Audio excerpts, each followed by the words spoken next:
Hello दोस्तों, कैसे हैं आप सब। राम जी की पाठशाला में आपका बहुत बहुत स्वागत है। उम्मीद करता हूँ आप सब अच्छे होंगे और तैयारी का तो मुझे पता ही है कैसी चल रही है कैसी नहीं। उम्मीद करता हूँ अच्छी ही चल रही होगी। पर आप में से बहुत सारे लोग परेशान हैं पहले यूपीएसआई वाला केस देख के और उसके बाद ये लेखपाल के कट ऑफ का पूरा जो ये प्रपंच है ये देख के आप सब लोग परेशान हो चुके हैं। आप सब में से ज़्यादातर लोगों को ये आशा थी चलो भाई हमारा यूपीएसआई में नहीं हुआ, उसका जो भी मैटर चल रहा है चल ही रहा है, पर लेखपाल से आशा थी कि चलो भाई लेखपाल में हम लोग पेपर दे लेंगे। अब अलग अलग लोगों ने अलग अलग प्रेडिक्शन कर रखी थी, कोई बोल रहा था कितना, कोई बोल रहा था कितना, पर जहाँ तक उम्मीद थी कि 90% के आसपास ही ले जाके मानेगा तो उतना ही लगभग ले गया, 86% के आसपास ले गया।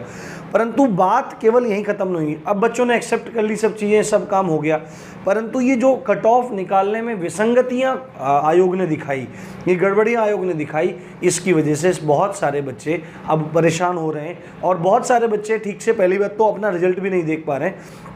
तो इम्पोर्टेंट बात यह है कि आप अपनी एलिजिबिलिटी चेक करने के लिए जब आप साइट पे जाएंगे, भर्ती आयोग की साइट पे जाएंगे, तो आपको वहाँ पे एलिजिबिलिटी चेक करने के लिए पूरा फोल्डर मिलेगा। वहाँ पर आपको अपना लेखपाल का नंबर डालना है ना, तब आप देख पाएंगे। या मतलब काफ़ी सारे लोगों के पास मैसेज भी आ रहे हैं। अब मैं आपको पूरा बताता हूँ कि लेखपाल में खेल हो गया है। आप में से बहुत सारे लोग परेशान हैं कि सर आपकी वीडियोज़ नहीं आ रही है, कुछ नहीं आ रहा है। देखो भाई, एक तो मैं आप लोगों के लिए डिजिटल बोर्ड का इंतज़ाम करने में लगा हुआ हूँ। संभवतः वो एक हफ्ते के अंदर अंदर हो जाए, क्योंकि बहुत सारी प्लानिंग मैं आप लोगों के लिए कर रखा है। ठीक है, ऐसा नहीं कि मैं वीडियोस नहीं डाल रहा हूँ। दूसरी बात यह है कि कुछ अन्य समस्याएं भी चल रही हैं जिनके कारण मतलब वीडियोस नहीं आ रही है। ऐसा कुछ नहीं है कि मैं आपके साथ नहीं बोल रहा हूँ या नहीं है। कुछ लोग नाराज़ हो रहे हैं कि आपने यूपीएसआई में भी कुछ नहीं बोला, आप लेखपाल में भी कुछ नहीं बोल रहे हैं, तो ऐसा कुछ भी नहीं है। यूपीएसआई में मैं आपके साथ खड़ा हूँ और लेखपाल का मुझे अभी थोड़ा पता लगा, तो फिर मैं आप लोगों के लिए वीडियो ये सब बना रहा हूँ, आपको चीज़ें समझा रहा हूँ क्या गलत क्या सही इन लोगों ने कर दिया। देखो, इन लोगों ने क्या किया, आयोग ने क्या काम किया, मनमाने ढंग से अपने ये कट ऑफ लगा के तैयार कर दी। ठीक है, अब देखो, पहली बात तो सबसे बड़ी दिक्कत ये है कि हम अपने मन के हिसाब से मान के रखते हैं चीज़ों को कि हमने पैट दिया है तो इतने पे सिलेक्शन हो जाएगा, इतने पे हो जाएगा। एक्चुअली में पहली बार पैट हुआ था, किसी को कुछ भी नहीं पता, बट आयोग ने इसमें मनमाने ढंग से कट ऑफ लगा दी। क्या कारण उस मनमाने ढंग से कट ऑफ करे, एक बार मैं आपको कट ऑफ दिखा देता हूँ, है ना। पूरी की पूरी मैं आपको कट ऑफ एक बार दिखा देता हूँ और इसमें विसंगतियाँ मैं आपको थोड़ा दिखाने का प्रयास करता हूँ। ये देखो, यहाँ पे कट ऑफ है।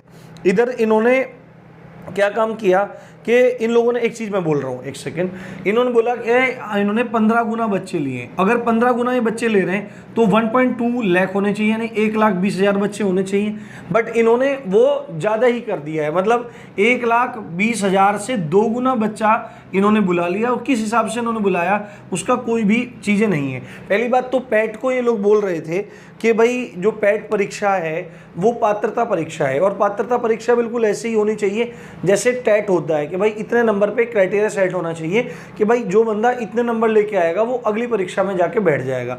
और यदि आप इसको पात्रता परीक्षा बोल रहे हैं और फिर इसमें कट ऑफ लगा रहे हैं तो ये अपने आप में ही बहुत अलग सी बात है, बड़ी विस्मित कर देने वाली ये चीज़ें हैं। तो अब पहली बात तो यहीं पे मैटर, सब चीज़ें समझ में नहीं आ रही है। मैंने केवल आपको परसों इन्फॉर्म किया था, उसके बाद से मैं बहुत ज़्यादा व्यस्त चल रहा था अपने कामकाज में, तो आज ये फिर आपसे सब बातें रखने का मौका मिला। दूसरी बात है, इन लोगों ने जो कट ऑफ लगाई उसमें किसी भी प्रकार के आरक्षण का इन्होंने ध्यान नहीं रखा है।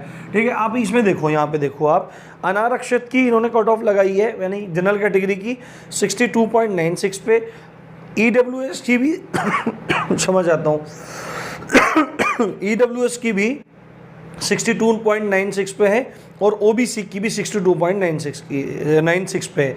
यानी कि इन लोगों ने बिल्कुल बराबर कर दिया है। किसको?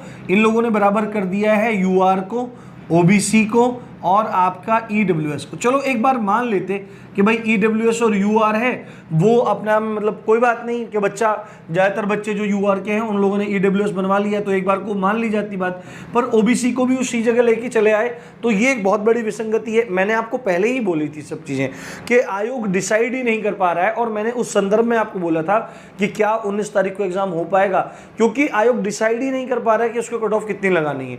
और ये भी न जाने इन लोगों ने किस प्रेशर में, किस चीज़ में, या क्या सोच करके ये आंख बंद करके ये एक फटाफट नंबर रख दिए कि भाई इतने इतने वाले हैं और वो बात हो गई। तो ये देखो, सबसे पहली बात तो यहाँ पर आरक्षण का पालन ठीक से नहीं किया इन लोगों ने। दूसरी बात है, पहले चल जाता था, अब बच्चा जागरूक हो चुका है। अब यहाँ पे आप देखो उसके बाद इन लोगों ने क्या काम किया, महिलाओं की एक कट ऑफ यहाँ पे लगा के रख दी। ठीक है, क्यों भाई, महिला जनरल में नहीं है, मैंने महिला SC OBC ST वगैरह EWS में नहीं है, उनका सब काम खत्म कर दिया, बस एक कट ऑफ लगा दी 64.74 इन लोगों ने यहाँ पर कट ऑफ लगा के रख दी है। अब कौन जिम्मेदार है इन चीज़ों का, अब कौन इन चीज़ों को भुगत रहा है? ठीक है, पहली गड़बड़ तो ये रही।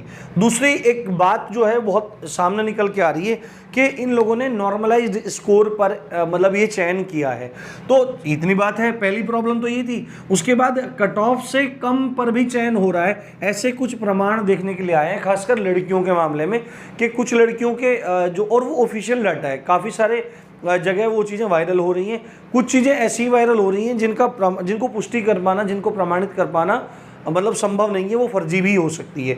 पर कुछ डेटा ऐसा है जो बिल्कुल सही है कि 64.74 से भी कम नंबर बच्चों के हैं, कुछ बच्चों के हैं, और उनका भी एलिजिबिलिटी शो हो रहा है कि they are eligible for the mains exam of लेखपाल, है ना, वो लेखपाल एग्जाम के लिए एलिजिबल हैं, ये चीज़ भी वहाँ पर दिखाई दे रही है। तो पूरा का पूरा बड़ा खेल हो गया है। और इम्पोर्टेंट चीज़ ये है कि अब क्या रिजल्ट या परीक्षा तिथि दोबारा लाई जाएगी, रिवाइज किया जाएगा? तो देखने में तो ऐसा लग रहा है कि इतनी सारी विसंगतियां जो हैं, तो आयोग को भी ये चीज़ें समझनी चाहिए, देखना चाहिए। बाकी जो बच्चे चयनित हो गए हैं वो तो जी जान से अपनी तैयारी में लग जाइए, बाकी ऐसी कोई दिक्कत नहीं है। वैसे तो सब चीज़ें ठीक ही हुई हैं, पर कुछ चीज़ें इन्होंने गलत की हैं। और पात्रता परीक्षा ये बोल रहे थे, तो मतलब इनको पहले मतलब सब चीज़ें क्लियर करनी चाहिए। बच्चे को उलझा के रखा, बच्चा मतलब महंगे महंगे अपने ऑफलाइन के ऑनलाइन के जैसे भी कोर्सेज हैं वो बच्चों ने खरीद लिए, अब वो वेस्ट हो रहे हैं। कमेंट सेक्शन में लिखा आ रहा था कि मैंने उस कोचिंग का इतने रुपये का कोर्स खरीद लिया था, भाई मेरा वो वेस्ट हो गया, किसी को चाहिए तो ले लेना, मैं कम में ही दे दूंगा, ऐसे ऐसे करके बोल रहा था। अब देखो इन्होंने एक काम और किया है, जो फीस जमा करने की तारीख है, जो फीस जमा करने की तारीख है उसको एग्जाम डेट की रखा है। ठीक है, एग्जाम डेट पे रखा है, यानी कि इनको पता ही नहीं है भाई एग्जाम डेट वाले दिन बच्चा फीस जमा करके कैसे एडमिट कार्ड निकालेगा। आप या तो इसको चेंज करो, इन चीज़ों को चेंज करो, रिजल्ट को थोड़ा रिवाइज करो, या फिर ये होगा अगर ये इसी को रखेंगे तो ये डेट बढ़ाएंगे। देखो आयोग इतना दूध का धुला नहीं है, सबको पता है, और मैंने कोई हवा में बात नहीं की थी कि 19 तारीख को एग्जाम हो जाए तो बहुत बढ़िया है, परंतु जो लक्षण बन गए हैं पूरे, उनको देख के ऐसा महसूस नहीं हो रहा है। पर आपको 19 तारीख को मान के ही तैयारी करनी है, बाकी देखो क्या होगा क्या नहीं होगा, विचार करते हैं। और मैं कहा आप फिर ये भी, आप में से काफ़ी सारे लोग ये कह रहे हैं कि भाई इतने पे होना चाहिए, उतने पे होना चाहिए, तो इस चीज़ को डिसाइड करने वाला केवल आयोग ही है, वही करता धरता इसमें है। परंतु उन्होंने जो विसंगतियां दिखाई हैं वो बहुत गलत है, और मतलब देखो इसमें अभी क्या होता है, आगे मैं आपको इन्फॉर्म करूंगा। जल्दी ही आपके लिए बहुत सारी चीज़ें आने वाली हैं, और ग्रामीण परिवेश की वीडियो आपको 2-2.5 घंटे बाद आपके चैनल पर मिल जाएगी, उसको देखिए। हिंदी के वीडियो आपको मैं शाम को प्रोवाइड करूँगा, जैसे भी होगा प्रैक्टिस सेशन जो भी कुछ होगा वो सब चीज़ें हैं। और आगामी 4-5 दिनों में आपको मैं सारा प्रोग्राम आगामी 1 महीने का बताने वाला हूं, कैसे कैसे हम करेंगे। तो आप अपनी तैयारी से करते रहिए और जगह से पढ़ते रहिए, कोई इशू नहीं है, जहां से आपको चीज़ें बेस्ट मिले करते रहिए। इसी अच्छी बात के साथ आप देख रहे थे राम जी की पाठशाला, मैं हूं राम भारद्वाज। जय हिंद, जय भारत।